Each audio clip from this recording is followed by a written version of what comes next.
And it's not that I'm late just for the like on the sake of the show, or that I've done something lazy and like, oh shit, I'm late. It's typically like a connection thing, something technical, a mechanical thing that's actually ending up slowing it down. But we're on time, so it's beautiful. It's all Yeah. happening. And this is what's happening tonight. So back in the mid to late 90s here in Toronto, uh, an outfit, a promotion group that seemingly, by my ends, by my perspective, what I saw, it kind of like it came out of nowhere. But the vibe that was coming behind it was also cool, because sometimes you'd see something be like, well, where did that pop from? But this pop happened. It was like, these guys are so cool, and it's this DJ and that DJ and this DJ, SOS. And what I'm actually talking about is the E Network, um, which obviously at the time when it came out, if we listen to it, it sounds like, is somebody having a run? Is this E and rave? But it actually stood for something else. And I'm going to learn all about that here with us tonight in the utility room. Please welcome SOS. Yeah, hello. Good to have you with us. I'm stoked to hear. I'm stoked. It's really, really amazing that we were able to do it. I mean, to me, I remember microwaves coming out. I remember gas being 25 cents. I remember going to the movies for $1, taking a bus, And then here we are, you and I talking across the entire province about things that happened 25 years ago with the world, which to It me is seemed like the world. There's often conversation about how Toronto is the center of the universe. I I wasn't. I feel like I wasn't mincing words. I feel like when I first saw the E flyer, it was like, what's this? And that's because I guess maybe I was. I mean, I felt like feeling like a know-it-all. I know everyone who's doing the part. I don't know them, but I know about all the parties in Toronto. Where was this? And so, I'm thinking to myself, I don't know the story. I don't know how you guys came together to do this. I heard that you were all from Thunder Bay, and that you guys moved from Thunder Bay to Toronto, started raving, and then decided to do a party. Is this? it was a um, it was a kind of, let's call it a slow trickle. It was a an insurgency, let's call it. Let's start with DJ Ryan 7. Not everyone has heard of him, and that is sad to me because he's my Yoda, and he is the reason it happened in Thunder Bay. Full stop. That dude. um, uh, let's back up a little bit. So go back to the 80s, back when DMC was a thing, but not DMC, and the modern DMC is whatever. Back then, it was all turntables, man, and he was a Canadian top 10 finalist from Thunder Bay. And you have to imagine too. Right now, being a DJ and being popular is quite a bit about the like how many SoundCloud hits do you have or whatever. I've lost bookings because I don't have enough SoundCloud hits. So, anyways, back then, it's because skills, mad, like, actual skills. And Ryan Seven was the kind of guy. I mean, I've watched him do this. Would be playing with two records, and because he was doing it so well, and kind of got bored, he would kick his shoe off his foot. It would flip in the air. He would grab it, stuff it on his hand, and then scratch a record, one with his hand and one with his shoe. So hand, shoe, hand, shoe, hand, shoe, and then spin around, and then do it behind his back. He was one of those guys. So as a young person in Thunder Bay, going to let's call them dance parties, not raves. I remember walking to Ryan Seven before he knew who I was, and I said, "Do you have double? Can you play? Can you play Behind the Wheel by Depeche Mode?" He looked at me. He had no idea who I was. He looked at me and he just laughed. Grabbed two copies of the record, and if you know that record, there's a remix, a Shep Pettibone remix that has a hubcap spinning. It has like a. We got the one record, other record, playing with the pitch, spinning behind his back, takes them off, plays something else, puts them back away. It's like, So was I gonna? I'm like, well, I kind of wanted to hear the whole song, but that was pretty amazing. And so we kind of started from there. Ryan Seven then moved to Toronto, and then one of his good friends, and all of us were kind of like a crew back then. Scott Allen, who was the DJ at the local roller rink. Laugh all you want, but back then roller skating was very popular. I myself had $680 roller skates, which in 1990 money is like $1,000 and whatever dollars, right? I had tight acid wash jeans and all those things. Anyway, so then Scott Allen moved to Toronto, and Ryan and Scott were going to party, and another part of our crew, Joey P, that he also moved to Toronto. Now, with three of my friends in Toronto as a DJ in Thunder Bay back then, that was really cool actually because they would they would mail me records, which was awesome. When Underworld Cowgirl came out, they called me long distance and so I could listen to the record. Res. It's like a 9.5 minute long record. They're like, Len, you have to hear this song. It might have been after a party. They might have not been sober. I'm not quite sure. But they would let me listen to music. They would mail me records. It was amazing back then. This is from 93 into going into 94. So in 94, I moved down to Toronto. And I lived in Joe's closet. Wait, what? Joe had a closet. And rather than live in Thunder Bay anymore, I moved down to All Toronto right, and so lived I in mean, like, well, we're all happy. There's even more backstory. I don't even know how much time we have. I mean, backstory I've got kind of all the time in the world for you. I had in my brain that the show is going to be like a 1 hour format, and well, that's gone out the door. Like, I guess this is like, this is And here's the thing. I mean, as we talk more, it gets worse because then we get into from the Len timeline to the SOS, Len, SOS, the Paladin, and E Network. These are all separate. Things. I'm not. I'm still. I still feel like I don't know much. In regards to to the streaming. Am I No. It's COVID. It's a rambling show. Except for my wife, but it. Yeah. So okay. So I'll continue. I moved down to Toronto. Basically, I inherited I gotta freeze you though, Lincoln because the whole reason why we stopped the conversation, you told me that you were living in somebody's closet. I mean, I get that it's Joe. I want to move away from the idea that you know who it is and go back into the idea that you're living inside of a closet. So like you're inside of a box. Are we talking like I'm gonna explain you why. Like a 2x4? What are we talking? No, a futon exactly fit in the closet. If it fit in the closet, are you able to step into it? Do you have to open the door and then lie down right away and close the door? If you were a normal person, it would have been the master bedroom and it would have been the sunroom. So Len, I know how tall you are. How tall are you? Yeah. Okay, so 6'4".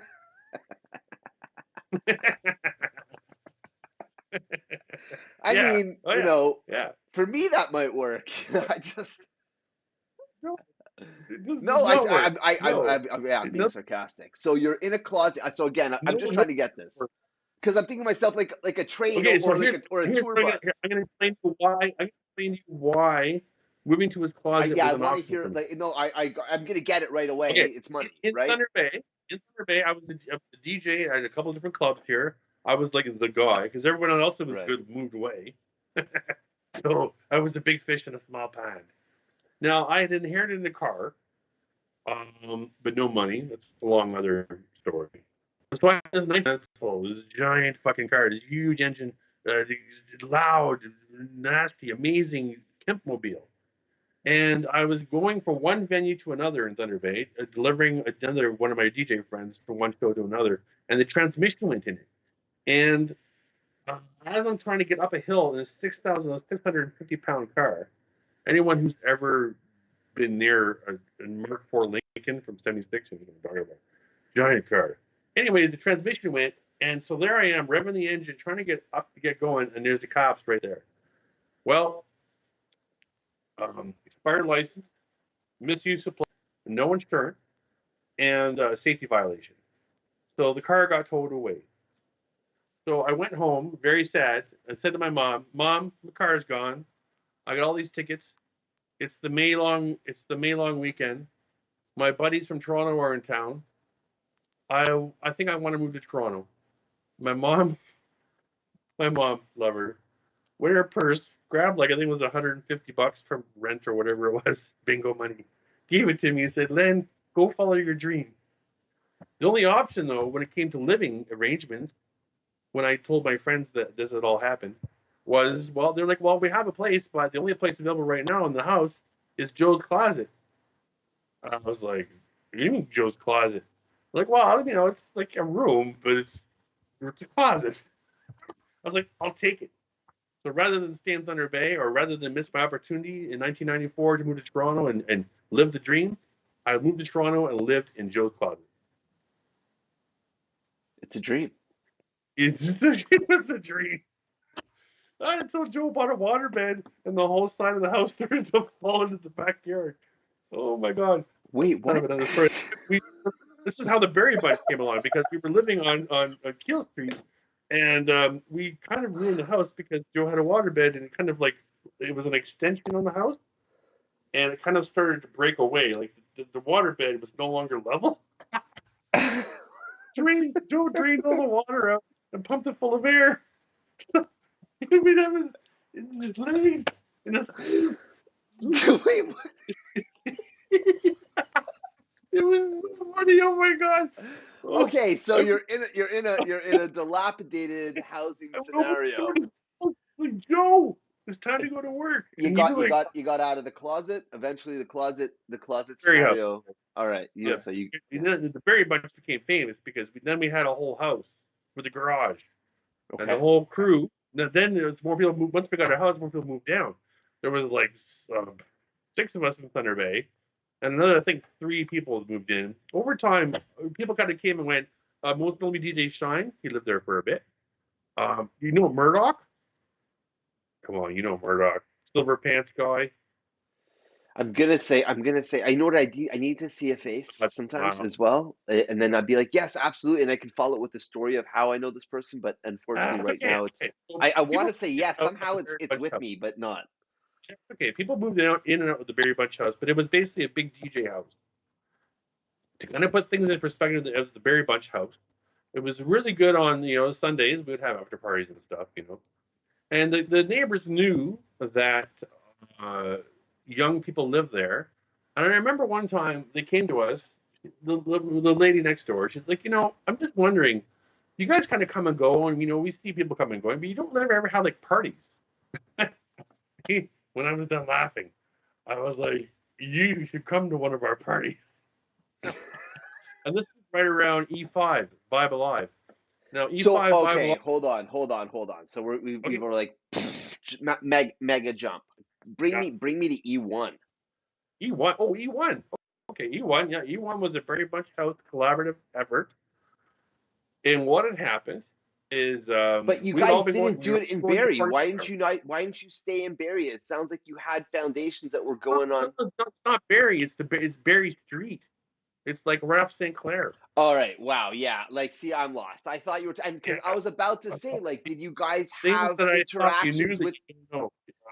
Well, because like it felt like a lot of stuff with Dose was happening out there, and there was a lot of. It felt like there was a lot of breaks that was happening out Oh, there. Because I yeah, feel like yeah. Rob G also was doing something that was in Barrie. He had a club night that was going on for a while. I played at it. It was dope. No, Um, Barry much Barry Street, which is like right off St. Clair. yeah, I had no idea. This is why I used to get to be able to clean out fresh records because I lived just down the street. It's awesome. You shopped at Fresh? Oh God, yeah. Fresh and S.O.S. If they had a baby, it would have been Fresh really good. House?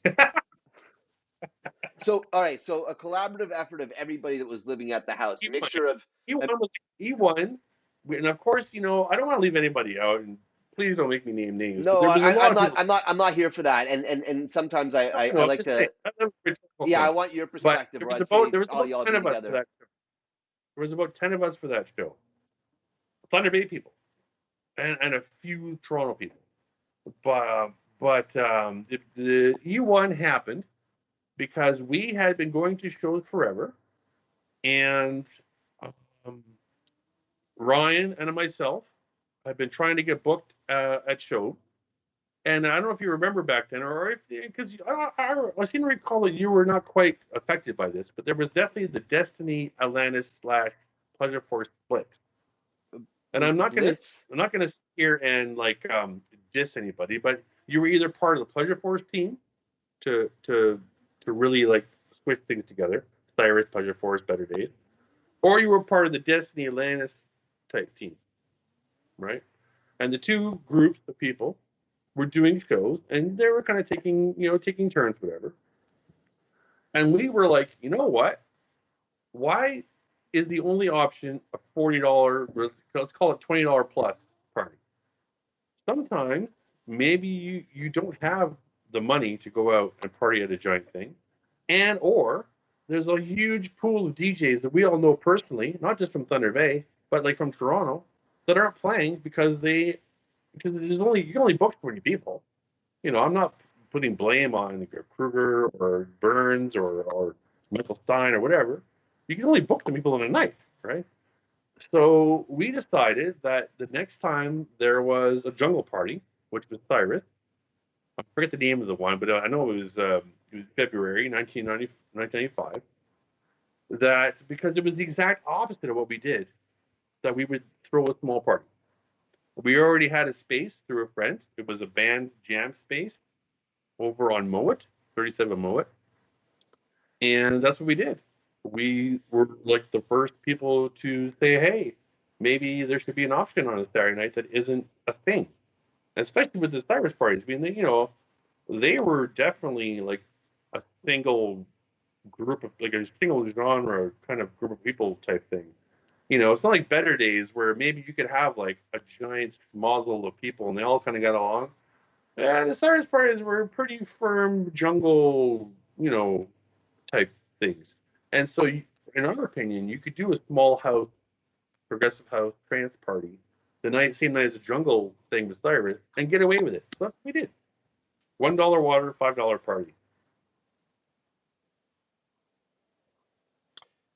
Do you feel like there was maybe an unspoken rule that was not happening, of where if there was one group, regardless of who they were, on for example, a Saturday night, that you were not supposed to go up against that group, and maybe up against is the Yeah, wrong thing.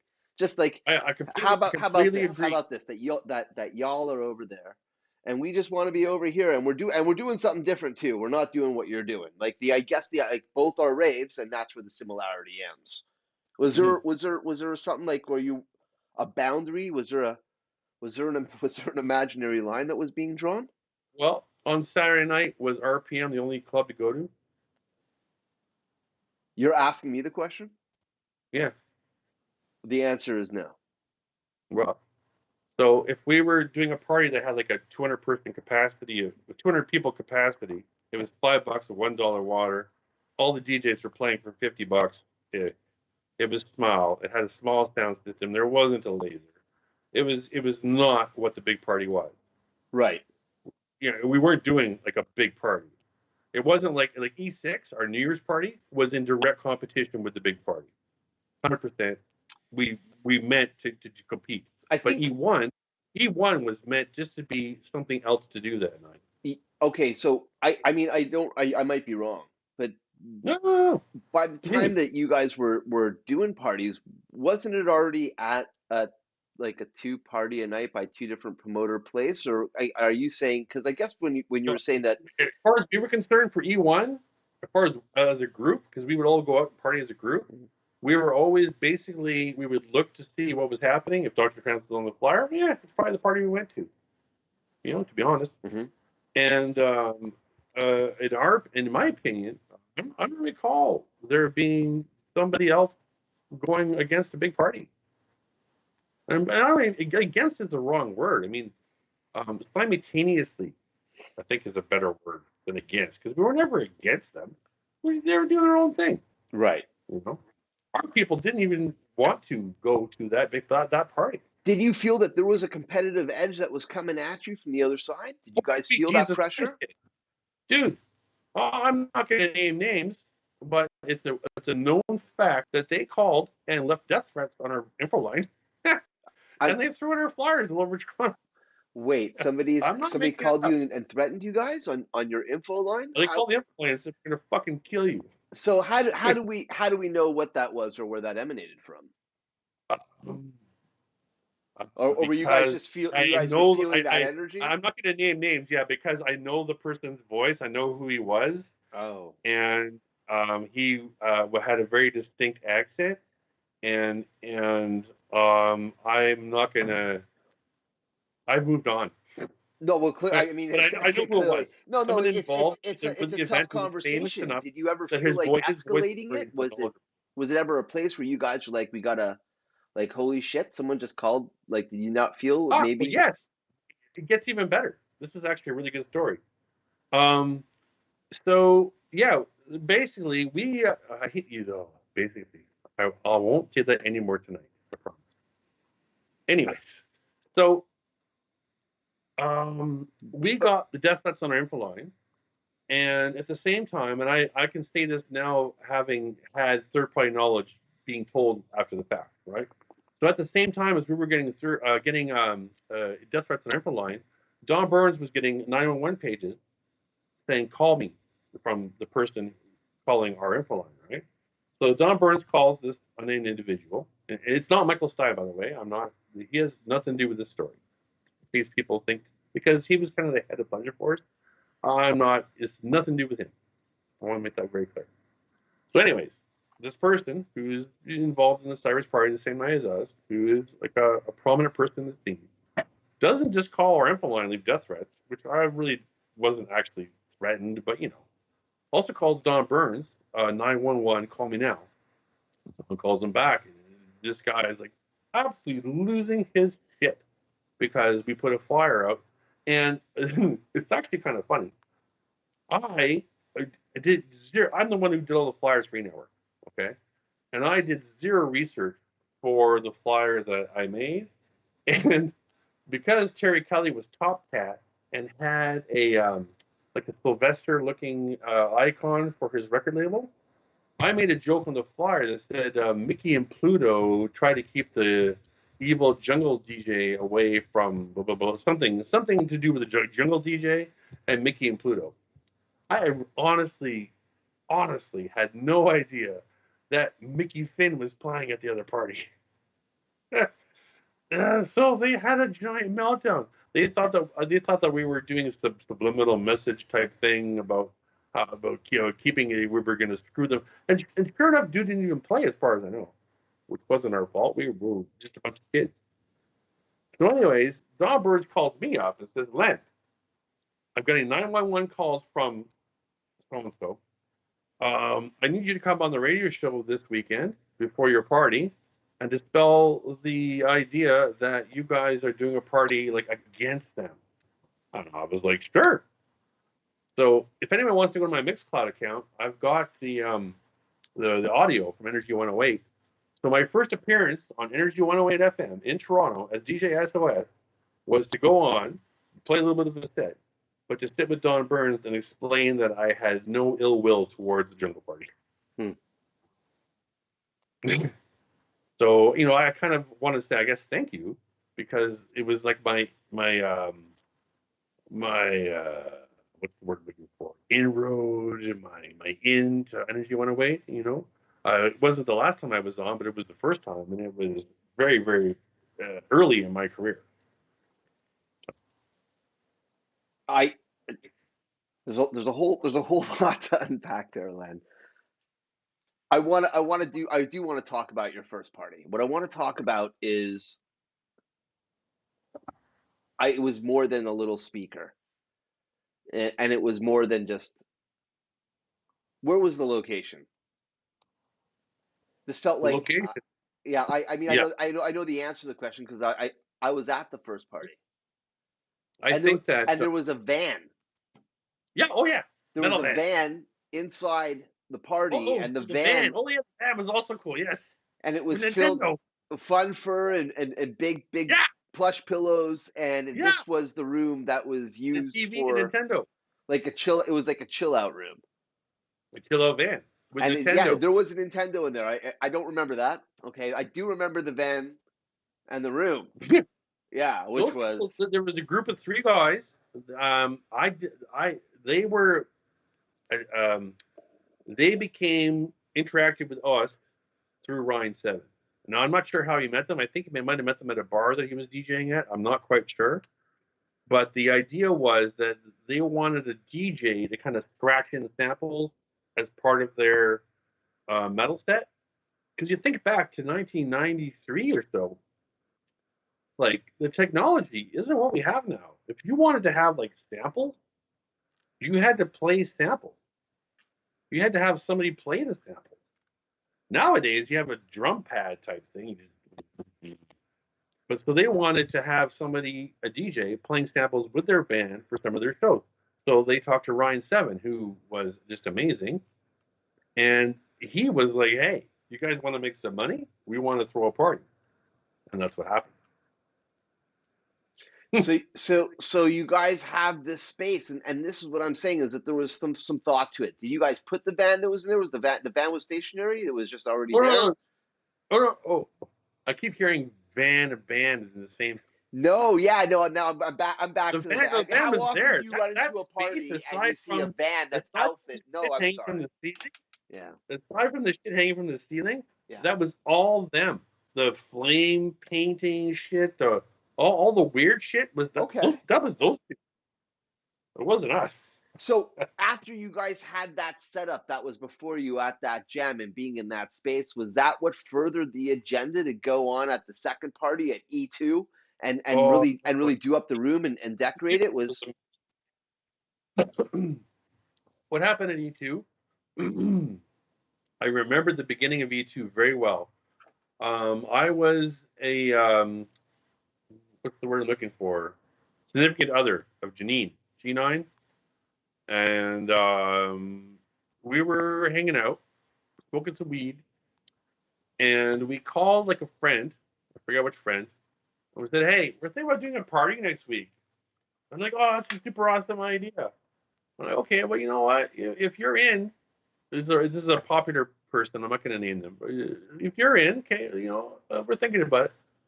Like 10 minutes later, we get a phone call back. "Hey, we heard you're doing a party next weekend."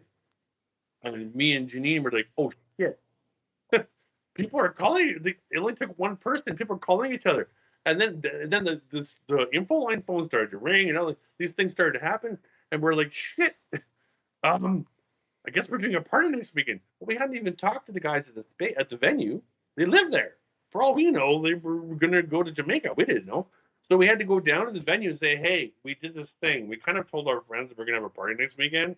Can you guys rent out your venue one more time?" Well, they're not stupid. The price went double. you know, a lot of things changed. It wasn't as comfortable as the first time because the first party was insane. Right? Were you surprised by the turnout at the first party when you guys like sometime around midnight or 1 o'clock in the morning? You guys Oh yeah. up on stage with each other and be like, He and I were at the door. There's all these $5 bills coming in, and like too much to put in our pockets, and we didn't have a safe or a lockbox or whatever. We only expected like 20 people, "Do you and remember how so you and I met that night?" zero recollection whatsoever. Okay, I actually I skipped past this, and it's kind of important. So I mean, uh, you When you got tell me, I remember. yeah, of I course was you're gonna. about to tell you one second. I got to finish the thought though. Oh yeah, So yeah, we're yeah. No, at the front door.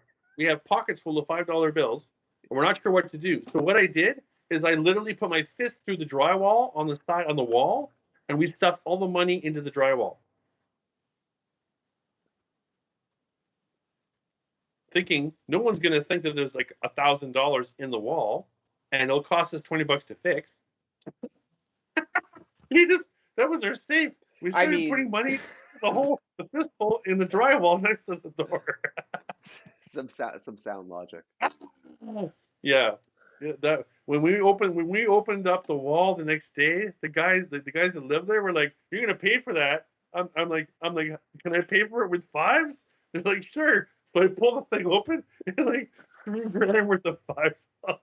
He's like, "What the fuck was that?" Like, that was their safe, dude. We didn't know what to do. They thought we were unsmart. I'm I'm Any the I'm the continue. guy that knocked out the power cable and shut down all the sound at the first party on stage. I kicked out the extension cord. Oh, that sounds. That was me.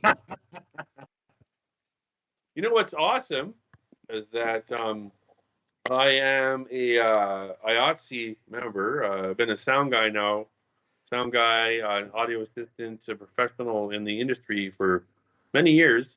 And I think back at some of the things that I did earlier in my career, and like you were mentioning, having everything plugged into one cable, into one outlet in the wall, so that one person can kill the entire party. I don't do that anymore. It's no longer a I possibility. really appreciate the modern spin on moving the liability off of me and moving it more towards you. It's making everything a whole lot greater. Oh, dude, no, I do not hold anything against you. Well, perfect. That was, I learned that, and I remember at E3 very, very, very, very vividly. It was at a place on Widmer that used to be a printing shop, and there was all these plates, like metal plates for printing, and there are plates everywhere, and they're heavy. They could be like weapons, and I'm like, oh, this is not good. And I remember Janine being like, well, they look cool though. It's like it gives it character. I'm like, you have to pretend that everyone coming into the door are between the ages of 3 and 5. And the reason being because if you don't do that, then some person like yourself will be like, oh, look, a plug. What does it do? The unpredictable nature of parties, did that ever like factor into some of the choices that you were making past the printing shop? Were you guys getting like the jams insured? The insurance started E4 was a Latvian Hall. Let me think. Um, yeah. Our first insured party was electric at the place with the bumper cars. What the fuck is that place called now? Oh my god, this is gonna haunt me all night now. We don't need we don't need to let it haunt you. I'm curious though. I mean, was there a form of honor system that you guys were running with where you had an unspoken relationship with the people that were coming to your parties prior to that, thinking that the worst that's going to happen is some putz named The Jello is going to knock out the power on stage? electric, yeah, up until electric, where we were flying somebody in from France, and we had a venue that was like epic, and up until that, it was all cash. Like even E6 at Club Energy was $12,500 in cash we had to come up with, and they gave us until midnight. So we opened the door at 8. We had about 10 grand saved up, and we just had to open the door equal 12 grand.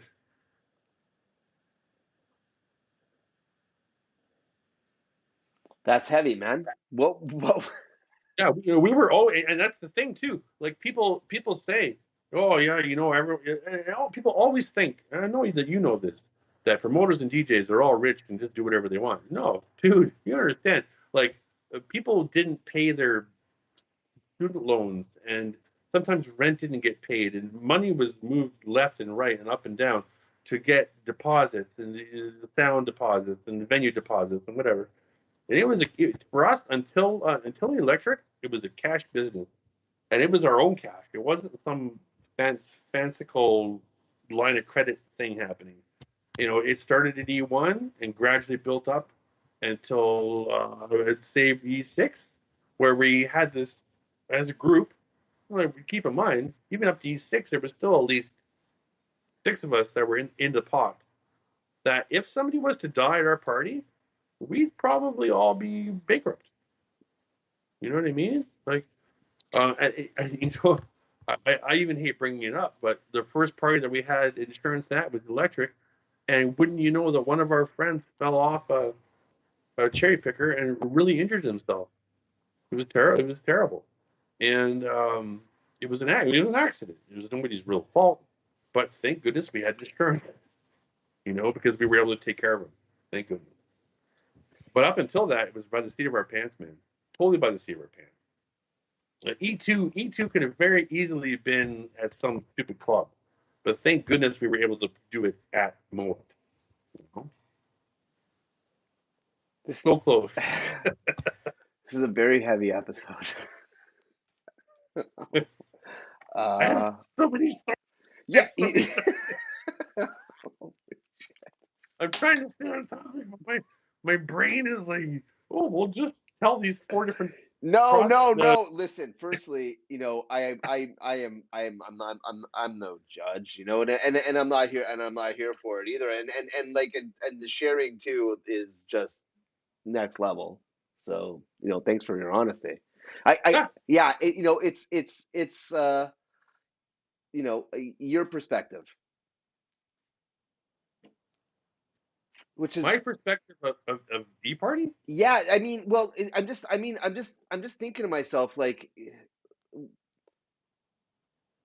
what was it? Did you feel that there was a form of community that you were very trusting in? Um, Maybe not faith in the venue, but even with the trust in the community, like when you bring up that somebody at the first party climbed up on a cherry picker and fell and really hurt themselves. But I was the electric. I was the electric. Was that electric? Apologies. Yeah. Yeah, So yeah. so I digress, though. I digress, and I understand your question. You have to keep in mind that we, um, not all of us, but most of us were heavy into the party scene. Like every weekend, like Janine and I would bring a goalie bag full of costumes, and we would change 5 times a night at a party. We would pay to get in. We had no problem paying to get in. And we'd been doing that. Um, my first party was Mystic. Uh, oh, it's all backwards, so it's hard. That one. Mystic. So that was Maytown 1994. And I went partying every weekend from May 1994 until like I left Toronto. And our first party, network party, was February 1995. So do the math. That's like 60 parties that we'd been to at least, not counting Destiny Fridays and Sunday after party. So by the time we got to our first party, we were fairly well known. And so for us to say that, hey, we're going to do like a cool small party, come on by. By the time that happened, we weren't just some people from Thunder Bay. We were, you know, uh, I don't like to quantify that actually. We were popular, but we weren't Gemstar. We weren't Don Burns. We were these people from Thunder Bay. They were fun. They were fun to hang out with. what was the translation from the party to the actual space? You guys ended up opening up your own club. It was called the E Certainly Space. did. Certainly did. What happened there was we were looking for a new venue for our first anniversary party for E7, and we really wanted a venue with 7 rooms. And we had been dealing with a guy named Robin, whose last name eludes me at the moment. But Robin was kind of famous as a venue space guy for both film, music videos, films, raves. I personally made him his business card. The business card said "This space for rent." So, anyways, he found this venue, and he was like, "It's a bit rough, but it's got power. And if you guys are willing to do some work, there is what was a church that could be your main room, and then there could be like up to a dozen other rooms." So he brought us to what was a 1950s meat packaging plant on Guns Road. Did it still smell? Here's the thing with that place. And this is like there's so many urban legends about that place. First of all, anyone who has been around the stockyards longer than before we did parties, okay? The stockyards are divided into like different parts. And so like one thing did chickens and one thing did cows and one thing did this. The building we were in was the packaging plant. And if you were able to see the basement side that was blocked off, that was just too rough to show, it was a giant fridge, basically. So what would happen is product was disassembled, let's say, yonder, and brought to this venue to be packaged, right? So people talk about there was blood everywhere and there was ghosts of cows and this is no, it's the 90s, man. There's still businesses in there. There's a thing called Victory Kitchen. They make soup. You know, it's a venue. It's just a venue. Same as like the main room that we reappropriated was it was a church, you know, and the club was the entrance was the staff entrance to this venue. And what had happened was a security company used to keep their dogs down there, and they didn't take care of them very well. And so the club area used to be the male and female change rooms, plus the uniform shop, the bathrooms, the showers, and like a feeding kind of like kitchen area for the old staff from this place in 1950. But the main rooms were all polluted with dog crap. So for our main party, E7, first we had to clean up the main thing, which we did. Then, as part of getting that, we found this venue, and Janine gets credit for this. She's like, Len, this could be an amazing club if we do the work. And she was right. It was a perfect size. And so what we did was after E7, which was I'll call it a success. We then spent about 5 months cleaning.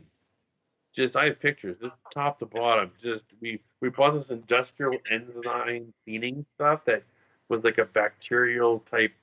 It just ate everything. We put that everywhere, the whole place. Scraped all the paint down, put new paint everywhere, the whole thing. And so we turned the old male and female change rooms to an old meat packing packaging plant into our club. And then Janine moved into the back room and lived there. And I was her consort, sort of, kind of, I was her friend. I wasn't her husband. We were friends. And so, anyway, so I would stay there too as well with her. And we kind of lived in the back of the club, which as a DJ was amazing. Hey, you know how good it is on a record day to go back to a club and play your new records on a 20,000 watt sound system? Right. Amazing. Boy, did I ever paraphrase a lot of things, though, in that story. My God. This episode's been wild, Len. To think that some people who used to live in Thunder Bay moved down to Toronto, started going to parties, started throwing parties, and then eventually threw what are still considered some of the best parties ever, and ran a club that the police like totally let go, and had people like Bad Boy Bill, first performance in Canada ever, us. We had Mark Farina. Wait a second. The first time that Brain Bug was ever played in North America was with the Positiva DJ team, thanks to Citrus Club. I don't know, rambling. Bad Boy Bill was effective part on 1? Saturday night, November 29th. But where was, and that's my birthday, by the way. I have video. Where was he on November 28th? You're telling me. No, listen. And it was one of those things. Don Burns came to our club. It was like about 3 weeks before he's like, I've got this guy coming. He's the bomb. Nobody here has really heard of him. And he had a bag of shitty mixtapes, all like those shitty Sony clear things. And he's like, here, I made a bunch of tapes, hand these out to the cool people. And what do you guys think about having him play here on the Friday before the Effective Party? And Janine and I were like, well, I mean, we love you, Don, sure, whatever. And then we played one of the tapes. Bad Boy Bill. It was really, really good. Yeah. Holy shit. Called Tom back, like, please, yes, please. Don't, no, nobody else. Please, us. You say, oh, yeah, no problem. So, yeah, then we had the tapes out, blah, and sure enough, we had Bad Boy Bill play at the club on a Friday night before Effective. Absolutely amazing. Just amazing. Yeah.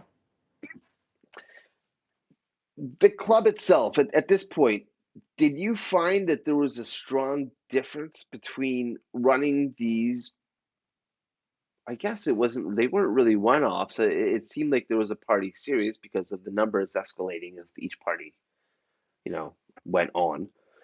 Um, but was there did you all of a sudden have to learn this side of a business that you guys weren't accustomed to? And I guess there's a second Oh, part to this question as well. The second part of the question yeah. is that once that happened, if assuming it did, and I'm assuming it did, so you just said yeah. Um, once that happened, did that change what you guys were trying to do? Did that change the outcome of what the mission was going into it? Here's what is amazing for me, and I will never ever deny or discount or minimalize the work that Janine and Joe put into our parties. And then previous at the very first party, there was like 10 of us. But as you get towards the East Base, there was the three of us, right? And I was the person that they weren't. And by saying that, what I'm meaning is that I am able to, without a whole lot of trepidation, talk to anyone, no matter how many people, 2,000, I don't care. You know, Joe, no. Janine, no. Janine would give me amazing lists, right? Joe would call 30 people, suppliers in Toronto, to find who could give us a pallet of water for the cheapest price. Like, for example, for E6, we bought a pallet of water at 14 cents a bottle. That way we could sell water for $1 a bottle and still make money at our New Year's Eve party by buying it by the pallet, right? A $1 water was always our thing. Fuck this $5 water shit. So anyways, so they would do all that work. Meanwhile, I was the person who, and you know, thank you very much to them. I was the front guy. I was the one who was out talking to people and handing out flyers. And during my sets, I was wearing a shirt. Of course, this one's printed backwards, so it looks forwards on Skype. Anyways, I was the one doing things, and they did not want at all to get that credit. Right? It was just the way it worked, and that's how we were. That's how we operated. So for you to, you know, I have to say that because I don't want people to think that I did everything. I did not. It was a team effort, an amazing team effort, and either one of us on our own could not have done it. Not possible. And so if you look, where is it? Up, backwards. There it is. We is greater than I. Yeah, it seems like just some random thing, and I'm not like religious or whatever. But seriously, dude, that's where that came from us. Not this. I mean, and there's other people than Joe and Janine. DJ Dragonfly, Jamie, friend Phil, friend Eric. There's so many names I would love to name that helped us, right? And it was a team effort that made it happen. Now, just because I was the one standing on stage with a microphone, or because I was the guy with the neon orange hair, or whatever, I got to get a lot of the feedback, let's call it. But there is absolutely no way that it could have been done without their help. Now, having said that, for me, now I don't have to think about in the past about all the stress that went along with trying to order water for 14 cents a bottle, or dealing with the lawyers. I never dealt with a lawyer, not one. Or dealing with the venue owners. they didn't. They didn't want me around. The hair. I was always an afterthought when it came to that. Were you feeling like you were under a form of like people were looking at you, like there was a judgment like from strangers when you were walking down the street, like who's the super tall Oh, guy I with don't the care. that I never, don't care. it never affected you on other people, either like like doing one of those it. Nope. Never did. And you know what? I'm gonna put that. This might seem really weird, but when I was 18, I was in the army, and I'm telling you, man, when you go into Reg Force Army and you graduate basic training, a lot of things don't bother you. I'm not tough. I'm not a tough guy. I'm not looking to fight. I'm not looking to jump off a cliff and pretend I'm gonna live. But I'm just telling you, there's a lot of things that don't bother you anymore. and people talking about me or talking, that all those things no longer matter to me. It's a mindset that you are you, and if you do your best, there's nothing more that you can do than your best. And if you're doing your best, then there's nothing somebody can say to you that can hurt you, right? With, I I mean, think that's what made me a decent no, DJ it's because yeah, I no, always I did my hear. Sorry, brother. Yeah, we're both talking at the same time, excited, obviously, and then and there's a weird delay with your video still. So I'm like, I go to talk, and you're saying something, but your mouth hasn't started moving best. yet. The audio's crystal clear, which is great. I So don't know what to do. nothing, just keep being us, bro. That's what we got to do. Keep moving on. Keep on keeping Keep on. moving on. It's Well, hey, listen. live. I mean, and Hey, so there we one go. other thing. These I gotta tell a Jello story. Actually, I have two Jello stories. wow. Go for launch. Go for lunch. Go for launch. Oh, Not lunch. I thought that was you bailing on. Hey, sorry, everybody. Union lunch break. We'll be back in an no. hour. It's Yeah, like the yeah, music. yeah. We are we Time to are we go are almost to. 10 p.m. Time to Eastern go get a time on a snack. Saturday night here. I don't know what the date is today. What are we? April 8th? Uh, April 8th? sure. April?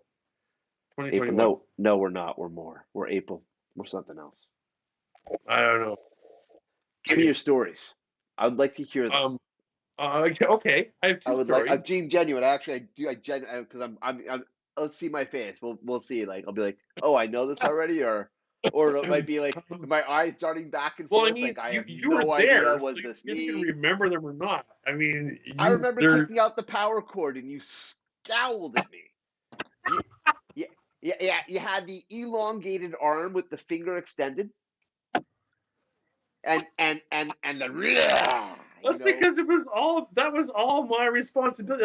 it was That was what I easily did at the your party. biggest boo I've If it ever powered had. I up, it was wasn't my fault. performing the whole room. It was like 2 steamboat seconds. Boo! Oh my And just god, me staring at this, cord is now that's disassembled. funny. Yeah, I'm feeling terrible. So, That but never should have been set up that way. no, it's It good. never should have been We possible. can share the shame together. I'm excited. Yeah, sure. But as the person responsible for all the audio and video technical stuff, that was the one thing that I did. I'll take credit for that. If it powered on, it was my fault.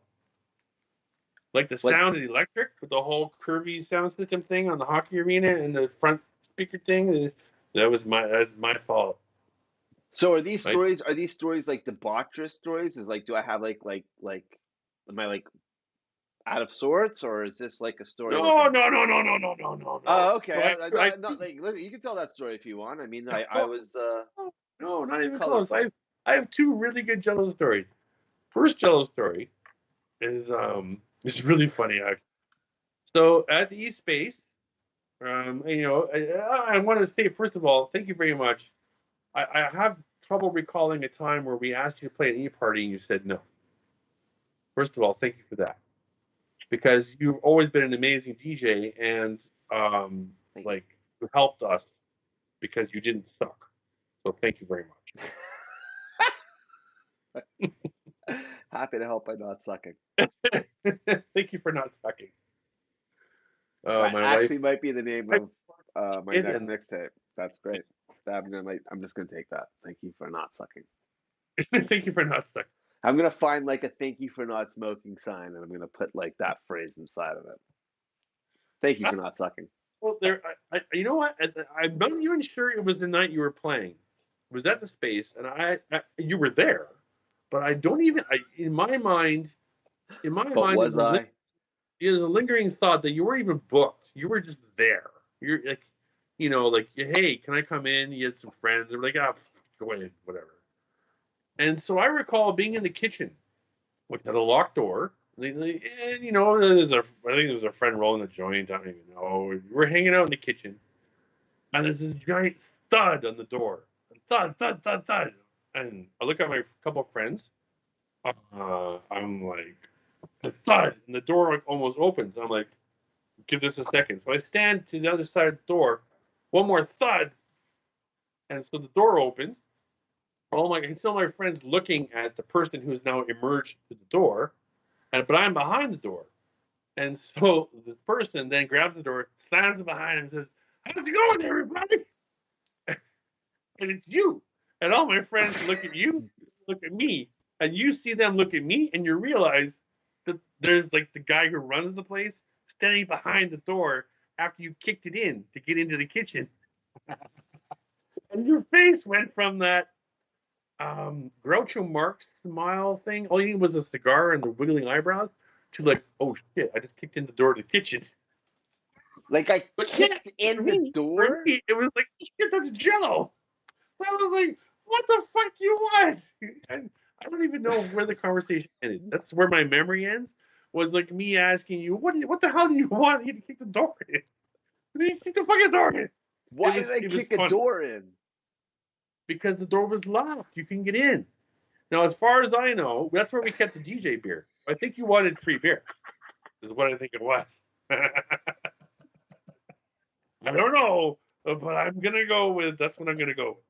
What the fuck? Yeah. Oh yeah. Yeah. That's kind of the face you were making after. I was like, "What the fuck are you making? This is my kitchen. Did I break the door? Did I pay? You never go coming over for bread. Eat my I bread." don't know what you're telling me right now.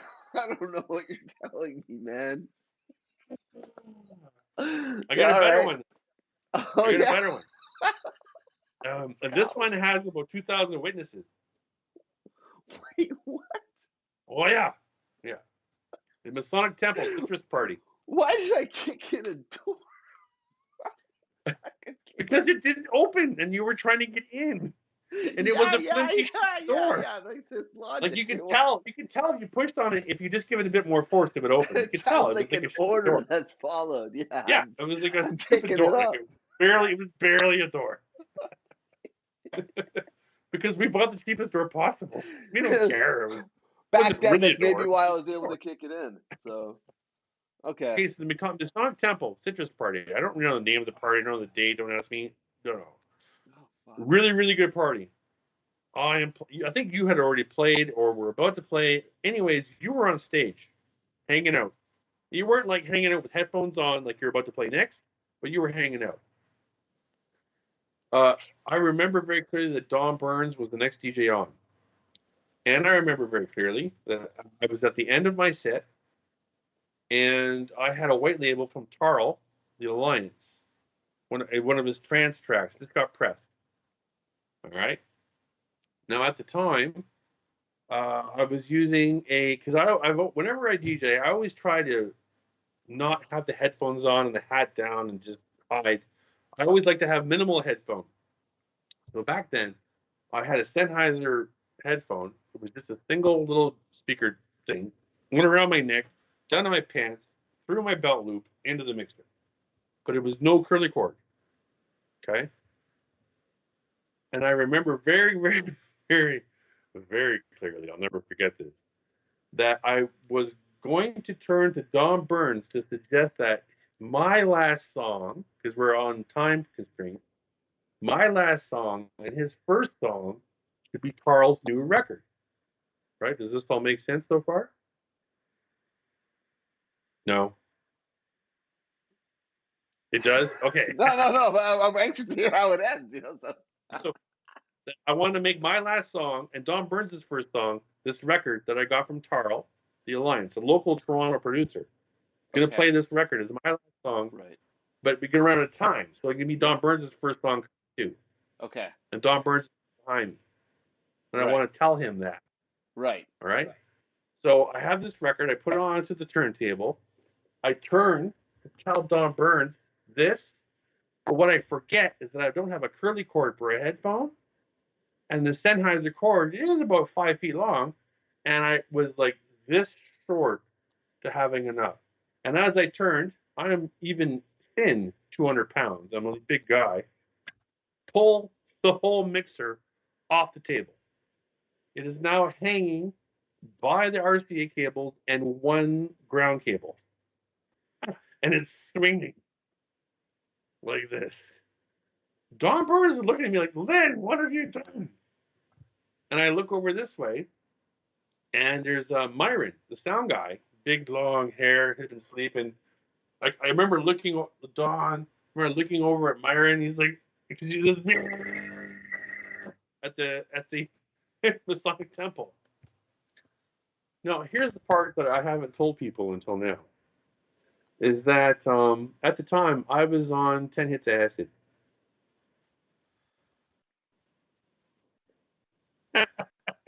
And I was totally until this happened, and then everything hit me all at once. I could see all the people looking at me. Everything slowed down. It was a terrible, terrible, terrible moment. And as I'm standing there like a deer in the headlights with the mixer swinging by its cables and Don Burns yelling at me and the sound guy yelling at me, you came up to me and put your hand on my shoulder and said, Len, do you want a hand? And I remember looking at you and you snapped me out of it. And I was like, yes! And we grabbed the mixer, put it back on the table, plugged the wires back in. And, oops, we still here? Yeah, yeah, Plugged the yeah. wires back in. I And got the it. party continued. Yeah. Now, this moment probably only took a few seconds, but in my mind, it was a lifetime. I was traumatized. I went downstairs at the Masonic Temple. I didn't leave until everybody left the next morning. I was absolutely ruined for like a week. But you, my friend, came up and put you put your hand around me and said, "Len, you want a hand?" And I was like, "Yes," and you helped me save the day. Cool. Yeah, I don't remember. I certainly don't remember being. I don't remember. I like. No, I do like the stories. You started off, I'm the asshole, and then the second story, I'm You saved dope. the day, my friend. You Yeah. were an angel from the sky who kept me from, I don't know. But anyways, yes, that happened. Okay. Okay. Well, because I mean, I'm just trying to think. Like, it's there's The so Song many. Temple on stage. You remember being at a party, a citrus party, the Song Temple. You know where the Song Temple is when you have to be. I do I remember. I started know that. what Masonic Temple is. Okay. I'll be honest with you. The only Masonic Temple party I remember, um, in detail, is the last Atlantis party, Okay. and But and that's it's because possible you have been at a party there. yes. Okay. Otherwise, I have to really, really modify my memory. But my You know memory, what? you So helped me save the I'm gonna day. say this. There's two parts. There's two things that I've got to say. The first thing that I'm gonna say is that every day we're doing stuff and interacting with people, and we have no idea what the effect is. You know, if I had a choice, I would prefer it to be positive, but I'm not. I'm unable to control the way uh, a stranger, a friend, a family member may digest the things that I'm saying.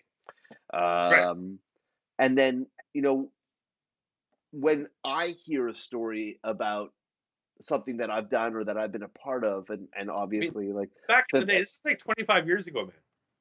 sure, sure. I mean, but when these things happen, I mean, and it's still with you, you know. And I'm unaware, and I'm becoming aware of it right now. So in one instance, because and here we are in this time machine, yeah, and Yeah. because we're here and we're there, and so I'm trying to be there right now. I don't remember this. I don't remember the mixer coming off. Here's the thing, I though. don't remember the. I don't. For you, it was probably a 2 second thing that happened as you were walking by, Right. and there was like this thing that happened. It happened really quickly, and you're Right. like, "Hey, you want a hand?" And I was like, "Oh yes, thank you." And you Right. like did a thing and walked away. Right. But to me, in the state that I was in, you were like a saving grace type thing, and time had slowed down, right? So to you, it's not the same memory as it is to me, and you are more than you have license to be like, oh, I don't know, I walked, dude was getting his pants, I helped him, whatever. Yeah. Yeah, Listen. Firstly, I'm really happy I could be there for you in a moment of need, and that it worked yeah. out. Well, thank you so very, very much. Yeah, yeah, I'm happy. I'm genuinely sincere. Yeah, and it's very cool. And what's even cooler is that the story still exists for you, and that I get to learn about it right now. Which is Hey, one obviously feel. second, 1 second.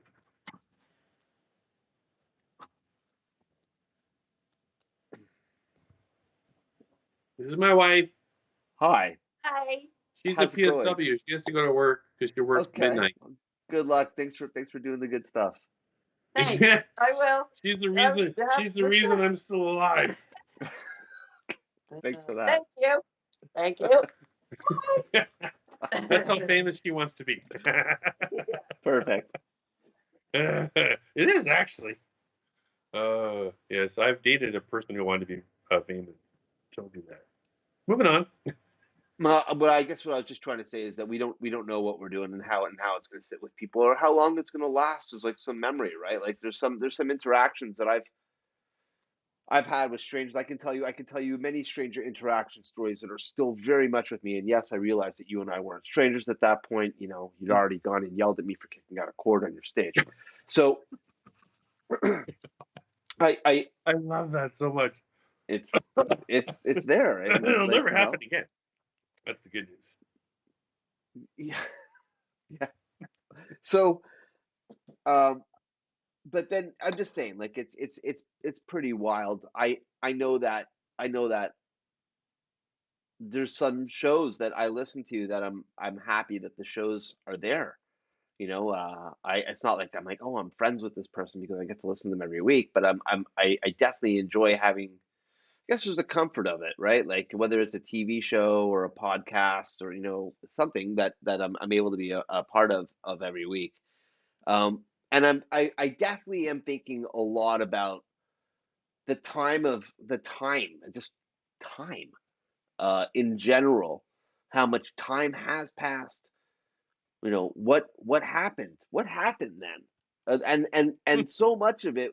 I think about a bunch of different themes. One of the themes, which is it's maybe not so uplifting, but I think a lot about myself, how I didn't really stop to smell the flowers. Is that the right? Am I saying the expression correct? Yeah. Or the roses? I didn't. Yeah. It's just, and so it would be like, I think when something really cool happens, regardless if it's professional or life, friends, romantic, family, something really cool happens, it makes sense to take a moment to take it in, absorb it, celebrate it, self-celebrate, because it's something. I'm talking about something uplifting, obviously, not the other side. And so I don't know if I did a lot of that, because it felt like there was a whole lot of fighting to keep doing it. And that's not a negative. I think if you're very passionate about something and you want to have it come to life and you want it to stay alive, then you got to keep throwing coals onto the fire. It's really, I'm not quite sure what other metaphor to run with right now. This is the analogy, at least for me. I have an answer for you, and this isn't just for you. This is for people. I don't want to say like you, but there are people who work really hard, who were way more successful than I ever was because you worked hard. It wasn't because silver spoon, yada yada. Having said that, though, I'm not going to say that I didn't work hard because doing what I did was fucking hard, man. You strap a fucking 100-pound robot suit on sometime at a 90-degree party and go for 3 hours and not die. Let me get there. Let me get there. Yeah. So I'm just saying that. I want to go there. I was gonna say a whole bunch of other shit, but who gives a shit let about me what I got to digress. say? Let me digress. All right. So there are people like you, okay, who work really hard, really, really, did their thing. And then, like you're saying, you look back and you're like, Jesus, I did all the, what city was I in? Where was I? What did I do between this year and this year? And what show was it in New York City that happened? I don't know, right? Or you are somebody like me, and I'm not looking down at you or anyone like you. I made a conscious decision very early on that I was going to only do things that I wanted to do, regardless of money and whatever. I mean, You think I've made money? Oh my God, no. But so I did shows and worked with people who I felt, eh, for the most part, were good for me. And I'm humming a hawing because I did get managed by Dan Management for a bit there. But anyways, um, and that's the difference between you and I is that you are, you work really hard. Like, congrats, dude. you know, going all the way back to the early E-party days. Like, holy shit, right? Whereas I am like, I'm going to do this thing. I'm only going to do what I want to do, and if I don't want to do it, too bad. And that's the difference between us, I think. And that's, I think, why my memories are so vivid of a lot of the things that I've done, because if I wasn't willing to completely commit them to memory or make them something memorable, or there was like a real passionate reason for doing it, aside from a couple of years in the mid '90s, I didn't do it, and especially nowadays. I'm a once a year DJ. Never mind COVID. I'm not. It might not just be frequency. I mean, I had a strong debaucherous period as well, and then not all of the um, choices were financially fueled. I'm not going to say that all the choices were artistically fueled. Sometimes I sometimes I just wanted to fucking party Yeah, for a whole weekend, and if that meant playing in 3 different cities and making all the flights and not sleeping, then yeah, yay. yeah. You Oh, know, I hear that. I hear that that, man. that that's just sometimes where I'm at, Yeah. because You know how fucked up I it is like it. to talk to a promoter. They just signed off on $1,000 to have Paladin play for 1 hour, and you're like, hey, why not add SOS onto the bill and I'll just throw it in. I'm like, no, oh, my ego, you know. Can you imagine? Why the change? Where were you at in your head with the the idea of hiding your true identity, going under a mask, putting on a suit, having the suit have a form of audio? Yeah, like was there pyro from it, or a smoke that came out? It lit up. You got to take me through it. I mean, like, and it felt like Oh it my felt like there goodness. was an evolution to it as well. Like after Well, you launched absolutely. Paladin, then there was a Paladin 2.0. Like it felt like Yes, there was an escalation that you were doing it was with an the escalation. costume and the An theatrics of it as escalation is well. scary. So like what we had to do, like, so get us there. So the first thing is why the identity change? Just needs a drink. Is it a sore subject, or we don't have to talk about it if you don't By want? the way, people who are fans of SOS will recognize this glass. I used to fill this with coffee back in the day. Anyways, okay, so Paladin. Um, the very beginning of it starts with Fresh Records in Toronto. We had the East Space going on, and in my mind, in my file folders of things that I had seen and done, was DJ Ian as Darth Vader at the first Atlantis airport party. Were you there? Yes. Did you see DJ Ian flying from the ceiling as fucking Darth Vader? Wait, was that the Moby party? Yes. Yeah, I was there. Yeah. Okay.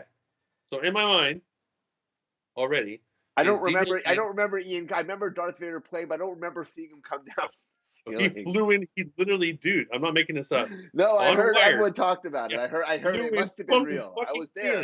there. Yeah, I So was here's the there. thing. Here's the thing. And I wasn't there. as as a I was there. DJ, no, as a DJ, just back up for a second. I love Yeah. DJ Ian. Ian is amazing. Seriously. Yeah, we're stoked. We're But gonna have him on Utility Room real soon. but Darth Vader, the world's ultimate villain, playing Peter Lazenby, and on the grid Swamp Thing. If you don't know that truck, it's a fucking. No. I know the Grid Swamp Thing, and I know the Yeah. Peter Lazenby Sacred Darth Cycle song you're Vader should be referring to. playing Swamp Thing by the grid. Yes. You So do. I thought the whole Grid album, but the Grid album was amazing. No, The no, whole no, no. album was amazing. You're not listening to my question. I know. I'm sorry. Do you You think talked about the Darth Grid. You wanted to Vader? bring it up. I'm going to tell you that I thought the Grid was. No. Do you think Darth Vader? Should Darth play the Vader. Grid? As a DJ to play Swamp Thing by the Grid. I mean, like, I'm not quite sure where the question's going. I Darth mean, Vader is like the world's ultimate villain. but the What arc ends villain up with plays him. a happy No, banjo? Darth Vader's story goes full circle. Yeah, at one point he was a spooky dude, but then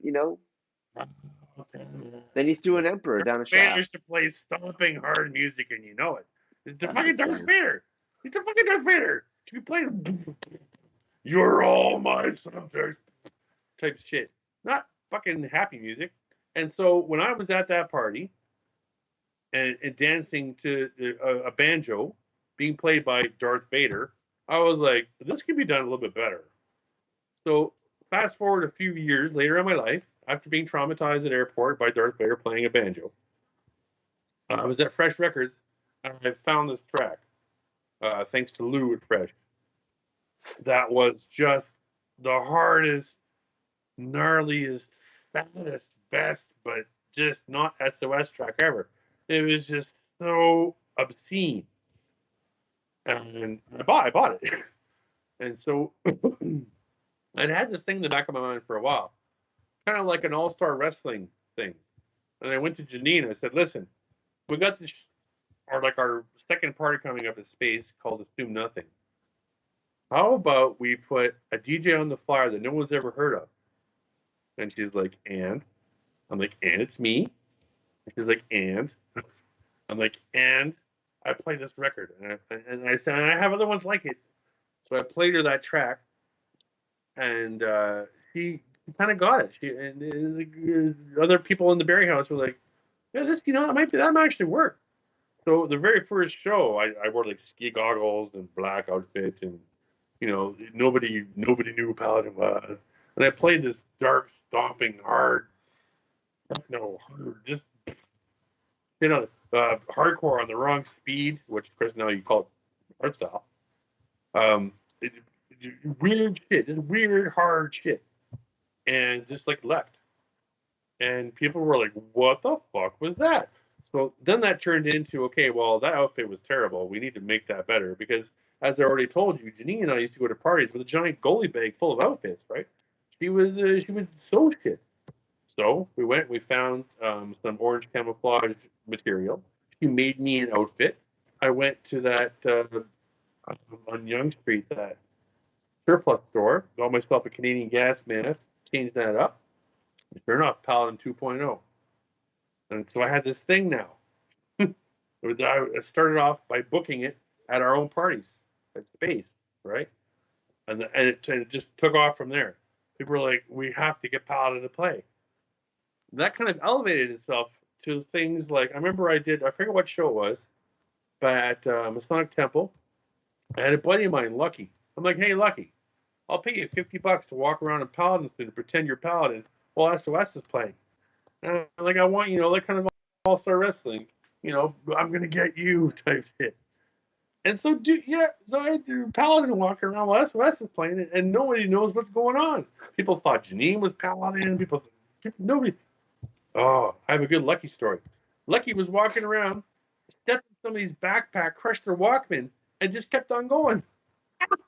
I was like, "You can't do that. You bring them to me. I'll pay them for their Walkman." I'm so What were you doing to build the costume though? As you started to evolve, like what were you running like active surplus, for example, and like trying to buy, like where were you getting the parts, or where was the idea? I have pictures of Paladin 6 in my backyard spread out before I build it.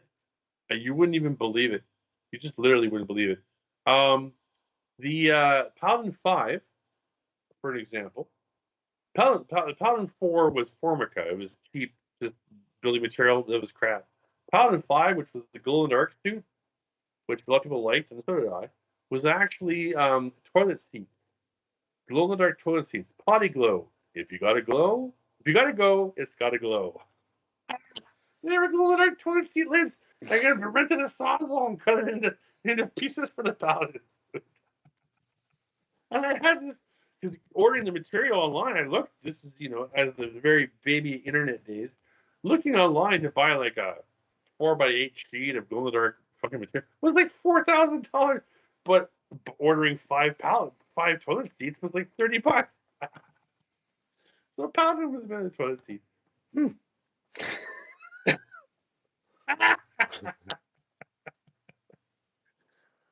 was so much fun. You have no idea, man.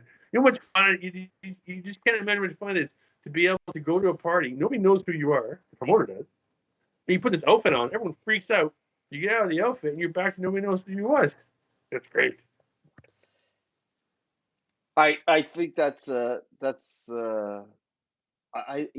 one of those things that you hear about, but you don't actually hear it, and having it come from the source is The thing that ruined it was I was also at the time, in order to make enough money to live, I was a bike courier. Oh, my wife is leaving.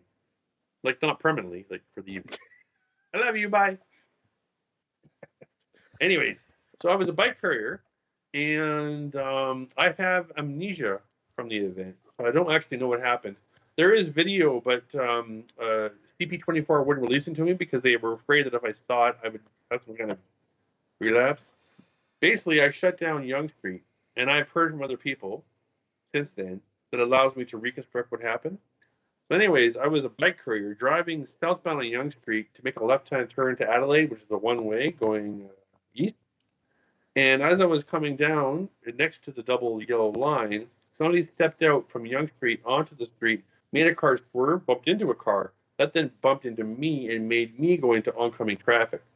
I then hit a like a panel van and did what they call a spider, where I just went to the front of the van and smushed my face, my clavicle, my arm, my leg, bike, and so I had to. So I woke up finding EMTs because I didn't understand why they were holding me down. And they're like, "You need to relax. We're not here to hurt you. We're here to help you." I'm like, "Let me go!" And I remember very clearly looking up, and one of my courier buddies was looking at me just like. That kind of calmed me down. I was like, "Whoa, this must be bad." So, anyways, I had to cancel a bunch of shows because I couldn't lift my right arm because I had broken clavicle. So that's how Paladin got out. Otherwise, it would still probably be, if it was up to me, it'd still be a secret. why did you stop doing Paladin? Why did I stop doing Paladin? That is a really good question. If you look around, there's two different reasons. Number one, if you look around, there are people out there, like the CES, Consumer Electronics Show type stuff. You're familiar with that is? CES. I've not been, but I know of it. I mean, you've heard of it though, right? Sure, yes. Okay, there are people with fucking like proper full-on pneumatic robot suits that are just fucking amazing, and you can commercially buy like a literally burning laser from aliens that will like cut a door in half or like do crazy like things are real now, right? You can make real things. The suit that I built was all pretend. It was a big suit that was all pretend shit. I had lasers and stuff, but there are people building like full-on Iron Man suits and whatever. Okay. Now there's that, which I can't afford to do. Second of all, then you have people like Marshmallow. He's supposed a sick bucket on his head, and he's a new DJ, right? And so, what do I want to do? Do I want to compete with these people who are building legitimate, actual, functional robot suits that are doing? Just amazing. It's amazing. It's amazing. I can't compete with that. I'm also not going to be compared to people who put buckets on their head and then play show.wave, right? Because when I was playing, I'm sorry, they play what? Oh, I'm just Show dot no what's but no I don't understand what it is. What is show dot wave? Well, it's a WAV file on a USB stick that's the whole set mixed together, and you just stand there and nod your head.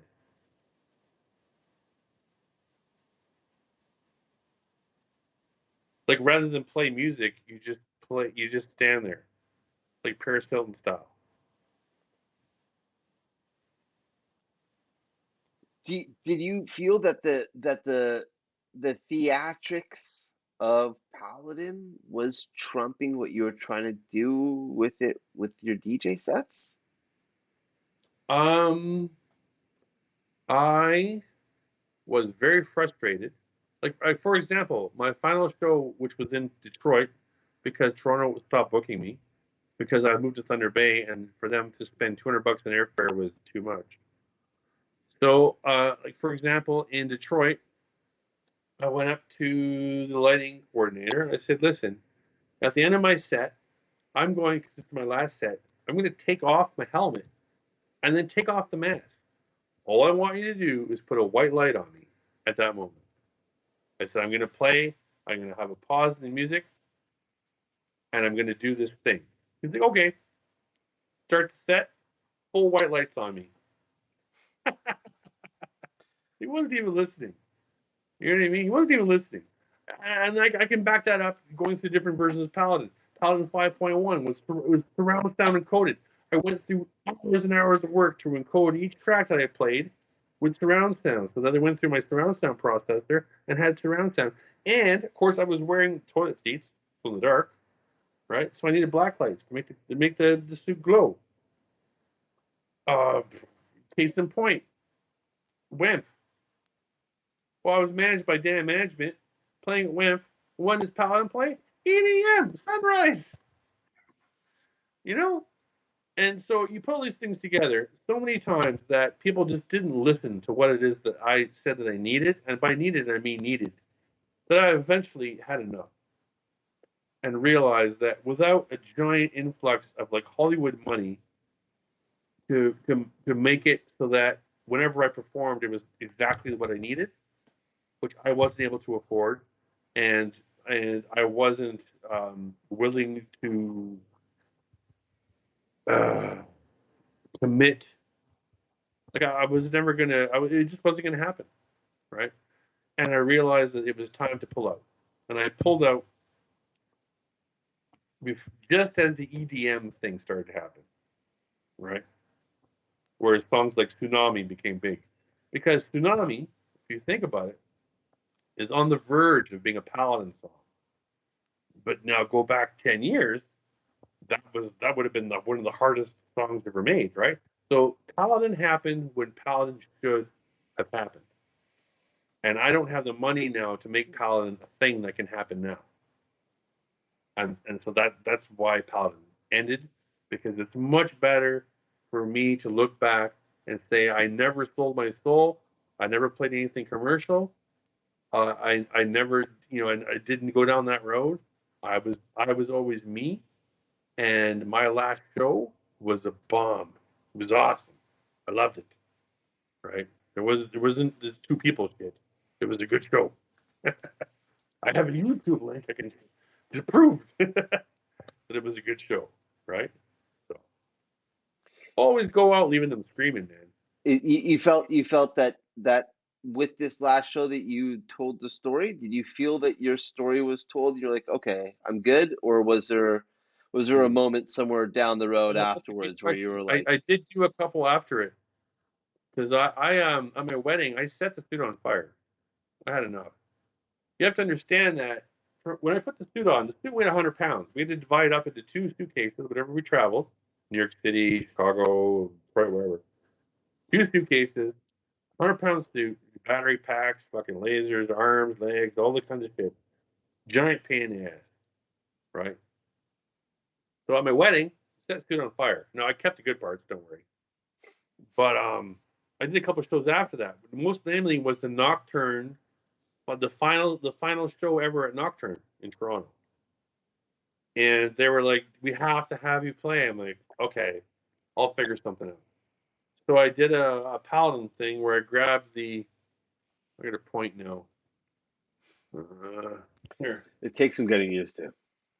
Oh.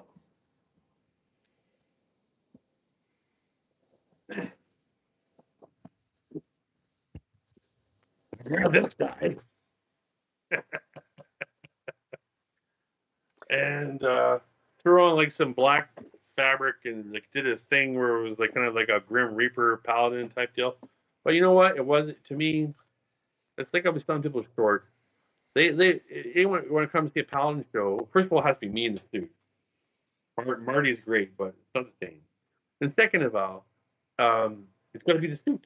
People want to, it's a vibe, this giant, clunky, huge robot thing, and it wasn't it. And When so you I first did started two coming shows. out and I doing did one this, in Len, Toronto and one here in Halloween. I'm sorry.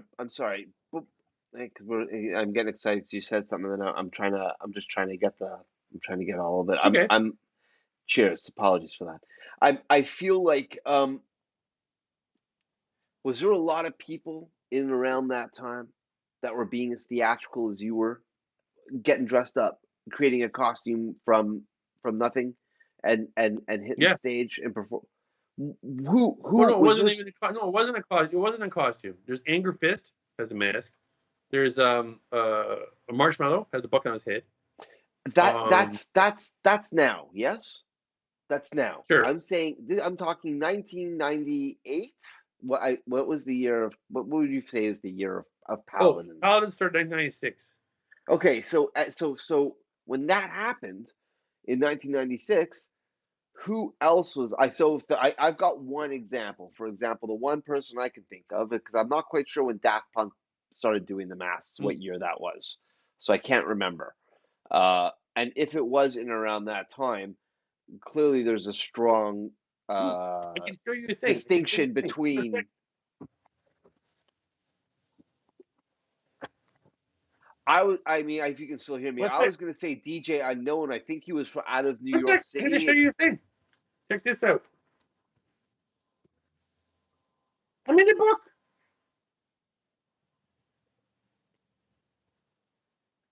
Canadian adaptations of Frankenstein and the discourse of technology. The medium is the monster. What is this? He actually won an award. The book won an award? He signed it, and I'm in it. Check this out. And how are you in the book?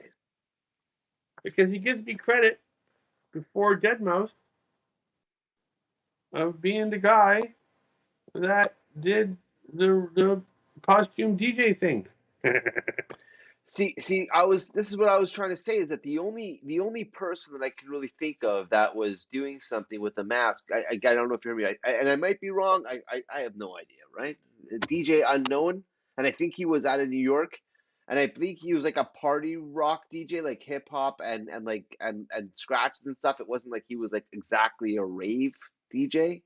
But I think he was starting to get billed at my raves. rebuttal to that.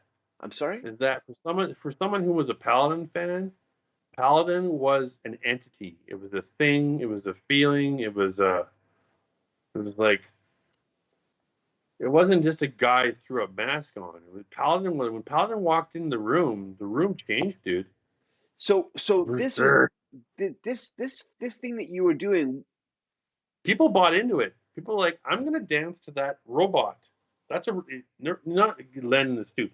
That's the robot. Robot's gonna play music, and I'm gonna dance, or a robot might laser me dead. People bought it. It was all make believe, right? But people bought into it. It was part of the not cartoon, but the mystical cartoon fluffiness of the rave party was like, I want to be somewhere else right now. Well, my somewhere else tonight is just fucking robot playing fucking music, and I believe that that's a robot, as opposed to pick any other, nobody. I mean, Deadmau5 didn't have fur and a tail, right? You can walk up to Paladin and give me a shove, and it was real armor, man. Shit weighed 100 pounds. It was real. Did you find that when you were in costume that you were able to exhibit more, be more free? Not 100%. 100%. My good sets, I don't even remember them, and I'm not trying to be like weird. No, I think I understand what you're saying. If I was going and things are working well and the equipment is working and I can hear the monitor properly, and shit is fucking working, and the crowd is with me, just bomb, bomb. I've got videos on YouTube. There's a show called Satisfied in Minneapolis. On the drive down, hit a deer, wrecked our car. I was pissed off. Got down there. I was just mad as fuck. Holy, that was a set. Or so Rave-tastic in London, Ontario. Once again, just everything was all set up perfectly. Let it rip, let it rip. Other times, not so much. Sometimes I felt like a guy with a big dunce cap on, right? I'm in this glowing robot suit at a party that no one's accepting me because they would much rather listen to Flowers or, something else. Right? Do you mean like the Armand Van Helden record? Is that what you just...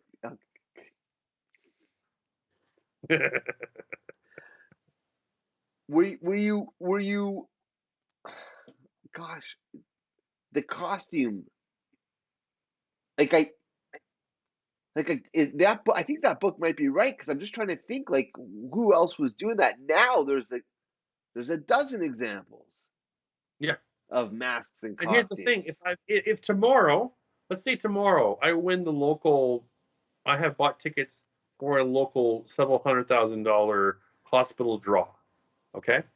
And let's say that tomorrow I win $300,000, and I decide that I want to revamp Paladin. Who am I going to be compared to? Myself? No, I'm going to be compared to fucking dude with a bucket on his head and Anger Fist and the Dead Rat, and and I don't hold that against them. They're working hard to get their name out there and shit, and I'm not, and I don't even give a fuck. But that's where we're at right now.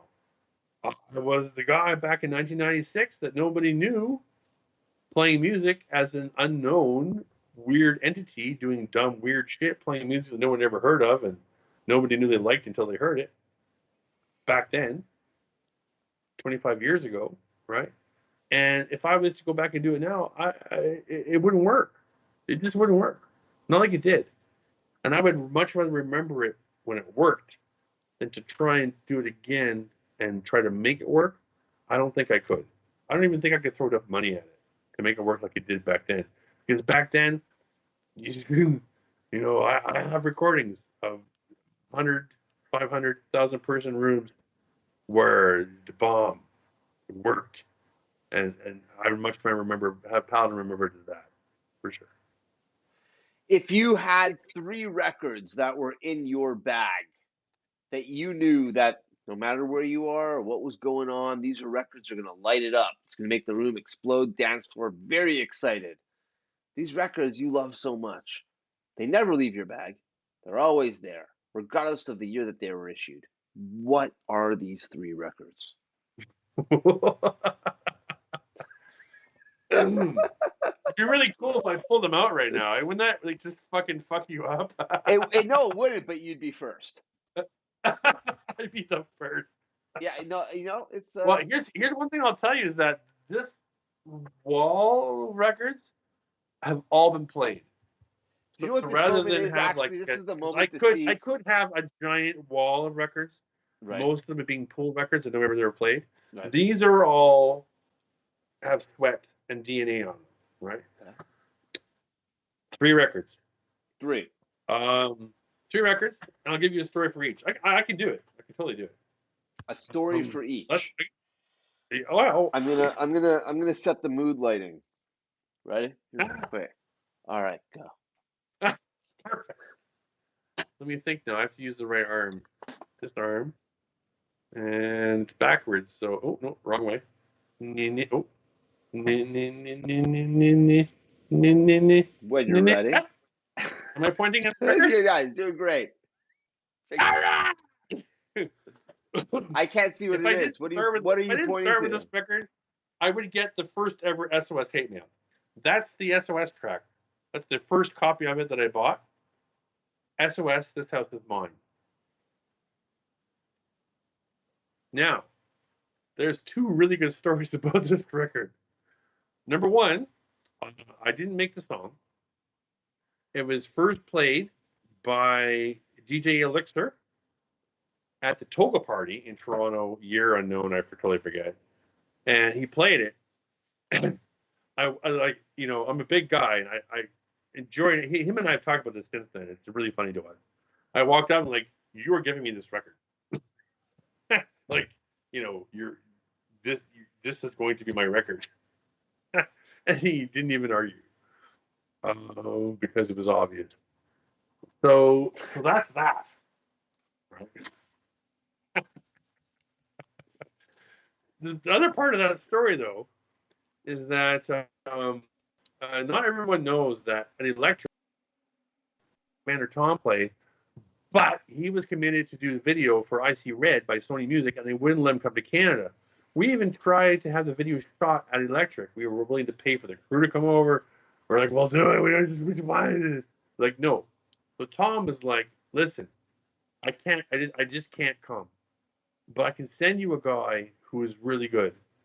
He's supposed to play in Paris this weekend, but he'll cancel Paris because he really wants to go to Canada, and he'll come play for you guys at Electric. We're like, okay, who? He's like, his name's Timo Maas. Well, Timo Maas isn't that shitty of a DJ. In fact, he's a really good DJ. So we were the first to have Timo Maas in Canada. Huh. News to you, isn't it?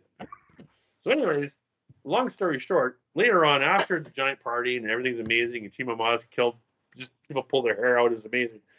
We're having dinner, and I was like, we're hanging out, smoking some weed, playing some music. I'm like, yeah, I have this, this track, S.O.S, This House Is Mine. He's like, oh, S.O.S. I was like, well, what do you mean? She's like, no, you Canadians. I was like, I don't get it.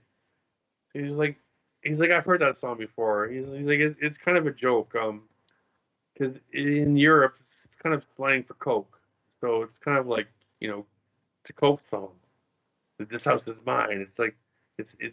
I was like, ooh, in Canada, it doesn't nearly mean the same thing.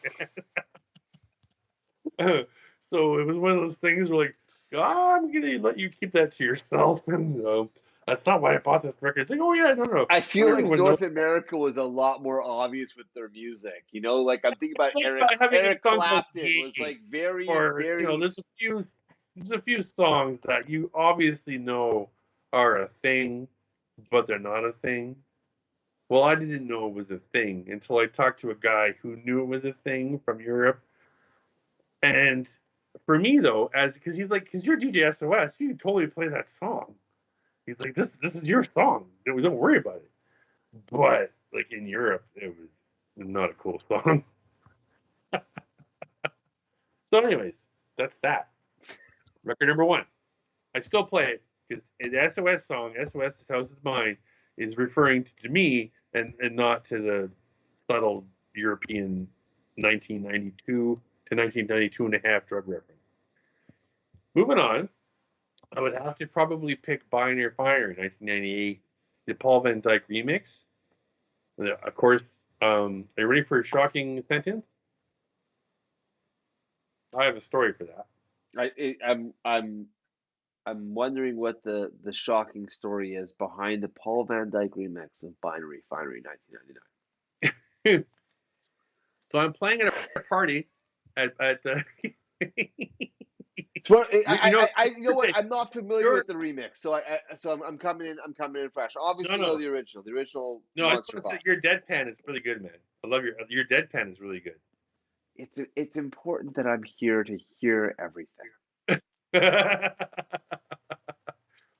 Okay, so as a DJ, which apparently I've heard you are,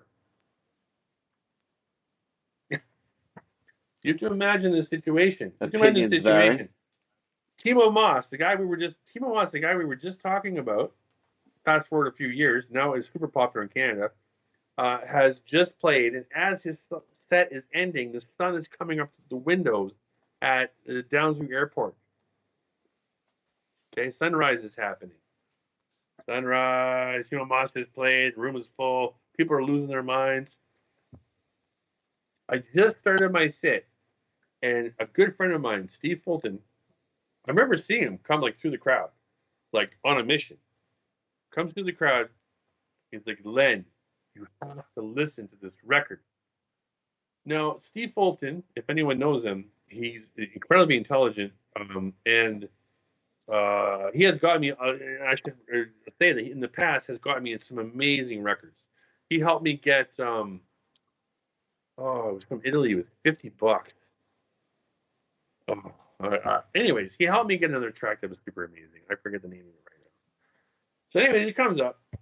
Then you have to play this record. Put the headphones on. Skip through a bit. I'm like, holy shit. As a DJ, I'm sure you can imagine the feeling. Do I trust this person to play this song during my set in front of all these people, or not? Well, it's Steve Fulton. I could hear it was pretty good. I just played it.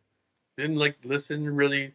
Just mixed it. Just started off the intro and just played it.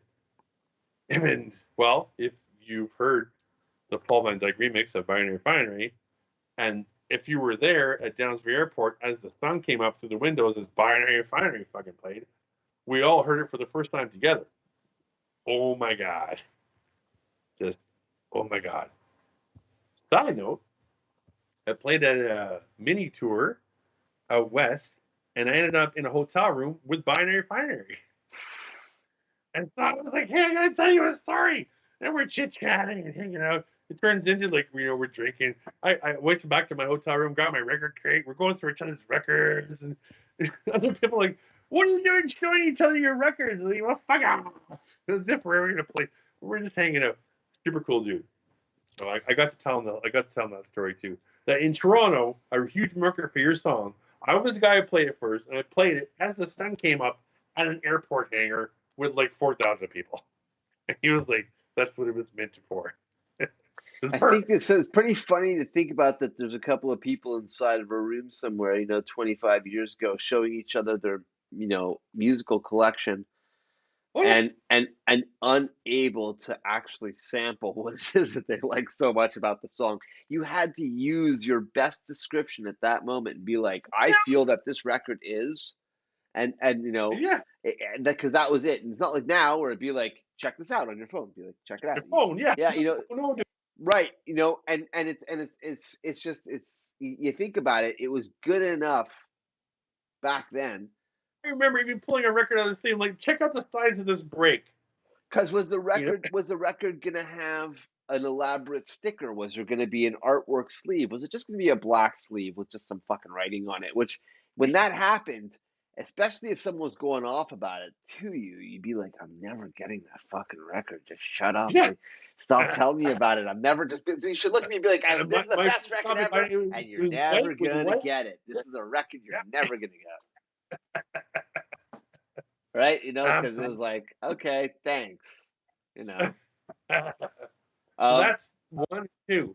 Number three, I saved the best for last. So I'm at Fresh. Let me back up a second. I'm sitting at home at the Berry Bunch. Phone ring, like actual phone, because we had an actual phone back then. We didn't all have phones. There was a phone for the house, right? Because that's how it was back then. We didn't have phones; they were too expensive. The phone rings, and whenever Don Burns called the house, it was like you'd won a radio contest. Hey, say, how are you? Can I talk to? And it was like whoever, right? Can I talk to Len Giroli? It's Don on the phone for you. I don't know what I was doing, whatever it was, I wasn't doing it anymore. Running the phone. Hi, Don. Hi. Say, how are you? I'm like, oh my God. Better now. He's like, we had this DJ Dominic who's playing in Montreal this weekend, and I'm just wondering, do you want to play? I'm like, oh my God, yes. I won the lottery. And so this was Atlanta's Dramatic Fairy Tales at 9 Hannah with Mark Spoon.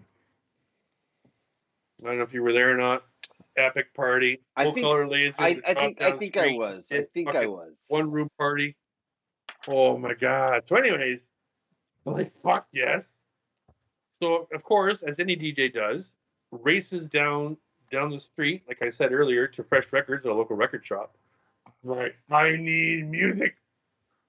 So what had happened, I think 2 days before that, was Ryan Seven was at Fresh Records and found this record and put it aside for me. I went down there to get the records, right? Or to listen to the records. So I'm listening to some records, and I'm listening to the one that Ryan put aside for me, which I anticipated wasn't going to be very good. Sure enough, what it was Highlander, I'm Sorry, which was everyone needs a little time away. You say, I'm sorry. Fucking gun, dude. Gun. But it's just like a motherfucker. You can eat cereal out of it. It's a bowl. It's a fucking bowl. Like these, you could put candies in it. Put it at your front What do you door. used to do to fix that? Oh, What was your solution to that problem? oh, story gets better. So I'm like, well, you know what? I'll hope for the best. I'll bring it home. Maybe I'll warm it up with a hair dryer between some. I've done it before with some speakers, whatever.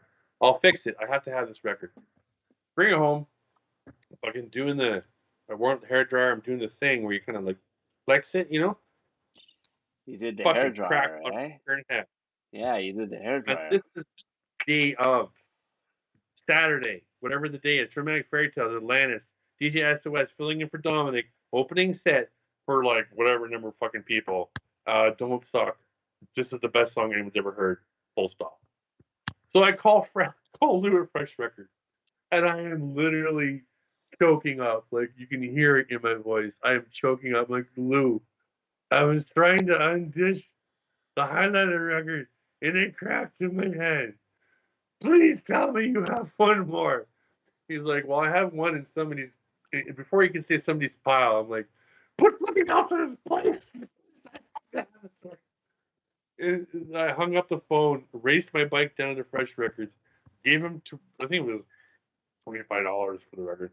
Gave him the money, and I still have it, dead straight, flat, fucking perfect copy of that record.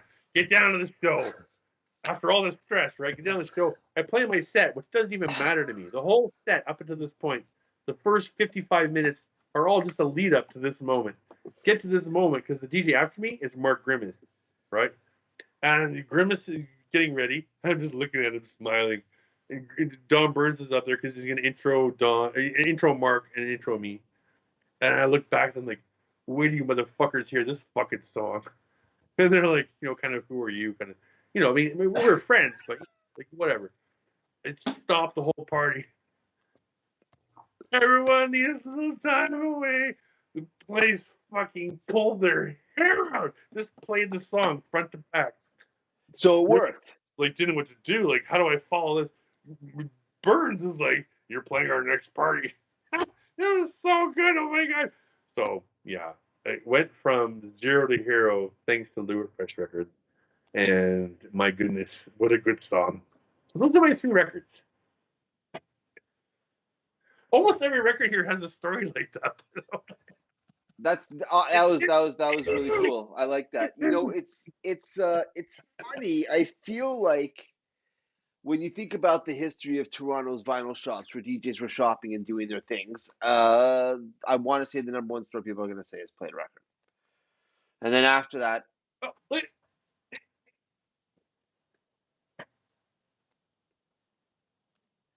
and then after that, Tracks, and then I would say probably Eastern Bloc. And I mean, I could keep moving down the list.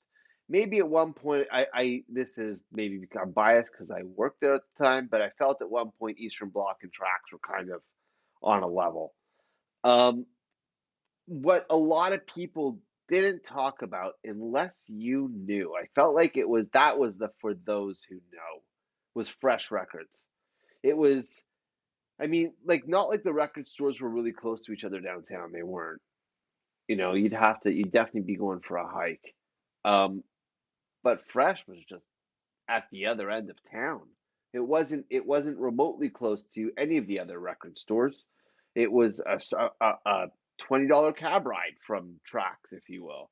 And if you were trying to do all of your shopping to figure out what all the records would be, and this is going to sound, perhaps, especially to someone who's maybe just got into music or maybe just got into partying over the last 5 or 6 years to think that every store, yeah, of course there's a crossover, but more often than not, each of the individual shops were known for what they had, and they wouldn't have the same stuff.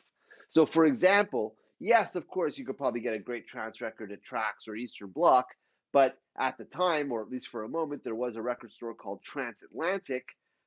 Paul, I can't remember the rest of his name, that he was doing it, and you should go there and get your trance because he was dealing with That's where these we sold German tickets. DRTK. they were getting, I think he was dealing with a German distributor at the time who was, and they were very much about trance at that moment. They might still be, I'm not sure. And yes, that was there, like if you were into drum and bass, yeah, you could go to Play D. Play D had, drum and bass. But I mean, you should probably go to Eastern Bloc, because like the dopest DJs are there and they're the ones who are serving the records. I'm just saying that I'm going off. Fresh, I loved Fresh Records. I thought Fresh's selection, because it was Lou and Dom that were doing the ordering for the records. They clearly knew what the fuck was going on, because there was records that I bought at Fresh that I literally had never heard anywhere else, especially when it came to white labels and bootlegs. And there was some cheeky moments too, like like you'd get people that would press a white label. There'd be 4 songs on the vinyl, 2 tracks per side, and and they were like from different labels or something, or a reissue, or someone Yeah, got a hold of them. Lou would be like, "Hey, make sure you play the second track on the B side," and it's Yeah, like that's just fucking it. barn burning He'd gun. know, it'd be like if you asked him about house, he's got you, and then if you asked him about techno, he's got you. Yeah. You want to ask him about the genres, it didn't matter. He was, and it was just really something. Like I think to myself, and there was so much heartache with me visiting that store because it was in the middle of nowhere. The parking was abysmal, and I can't remember the amount of parking tickets that I used to get to go and shop there, and so records shopping for me on Thursdays, and this is another thing as well. If you weren't there at shipment time, Oh yeah. or Yeah, you're never thinking of the mind, not choir, dude. I know. It forget was a shipment time. fashion If you show, weren't there and on Thursday, it was a who's who show. It was a show. It was a show. if you weren't there on Thursday, Yeah. that's that. And Lou was very specific. Whoever got up on decks, he never kicked somebody off, but he would come and talk to you. He'd say, "Hey, listen, Let me pause. Can I pause you right there? Yeah. Just don't stop talking. Just pause for a second. Like, so I'm at Fresh. I'm me. SOS mid-level DJ, going through tracks, plopping them down on. He let me play on the rig. Right, I'm by myself. Track Morning Light by Team Deep. One of my SOS, one of my tracks. One of the biggest guns I think I've ever owned in my entire life. Amazing track, Morning Light. I find that track at Fresh. I play it, like, holy shit, I'm so glad I'm by myself. Under my arm. Go to the front door. I only have enough money for 2 records. I buy that and something else. As I'm buying it, whole crew, Johnny, fucking Peter the Greek, that crew, the whole crew walks in. Just as I'm paying for it. You know damn well that he would have had that song if I hadn't grabbed it first. Right? So, and even though he has plenty of other guns, I'm sure he would have played it. Whatever.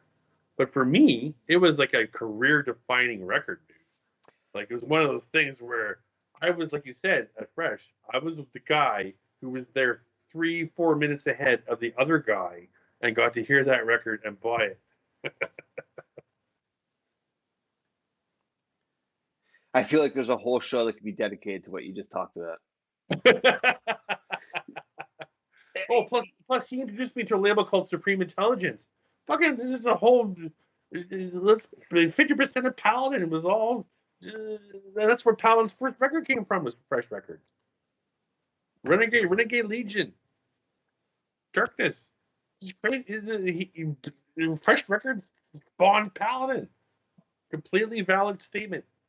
100%. Love him. Love Fresh Records. I don't know. I feel like we're going to see something else with you doing something else pretty soon. I feel like after this, we're going to do the episode. You're probably doing a rewatch and then be like, ah, fuck, I'm putting the mask back on. I'm going to go play again. And when that happens, give us a call. We'll stream you. So I really, really, really happy that we were able to sit down tonight. Thanks a lot for sharing all of your thoughts. Super appreciated. And Can I do shout outs? pardon me? Shout outs. Fuck yeah. Now that it's my time to shout out, I'm going. First of all, the Toronto Rave mixtape archive. That is amazing. It really is. That is amazing. Dudes, dudettes, I don't even know. Thank you. I just want to me to you, thank you. You've posted a bunch of his sets, a bunch of mine. Keep doing it. You guys are amazing. Thank you so much. Thank you. Also, I raved anytime between, what was it, 1992 and 2003, message board thingy-majiggy. Amazing. You guys, well, actually, well, there's an admin, but I don't think she wants to be famous. I'm not going to mention her name, but she's amazing. Great board. And I want to say this too, for all you people who keep inviting me to other pages. I'm a very narrow band of focus. Like I have a Twitter account only because I thought I should in case I need it, like for emergencies. Otherwise, I have Facebook and that's it. So I don't have Instagram. I don't really have Twitter, and I only follow the I only raved in between. I don't follow anything else because I only have enough of me to put in one place. I'm not gonna. If I follow a dozen things, then they're all gonna lag. So if you want to see all my newest shit, go to the I raved anytime between. Does that make sense? I hope it makes sense. Yeah,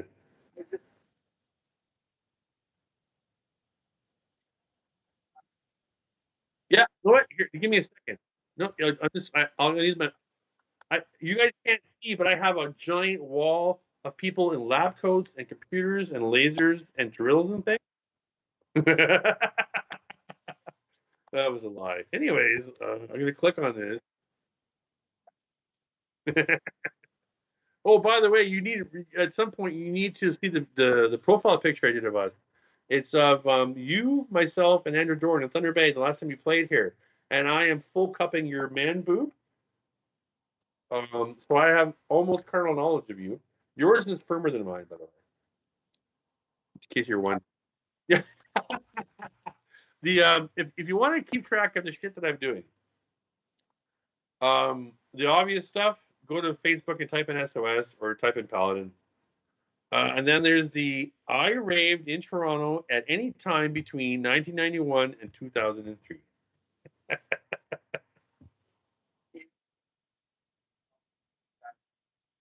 It was. In my mind, it's false. Well, also, um, I have a YouTube channel.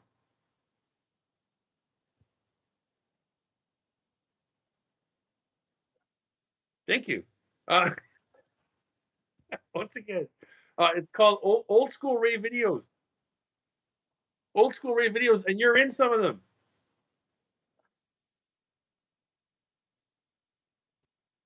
Yeah, I'm gonna make.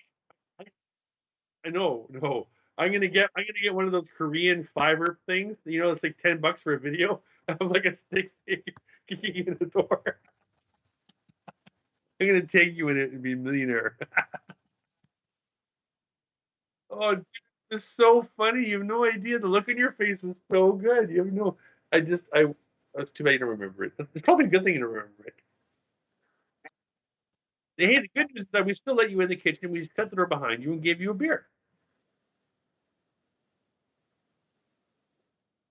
Mission accomplished.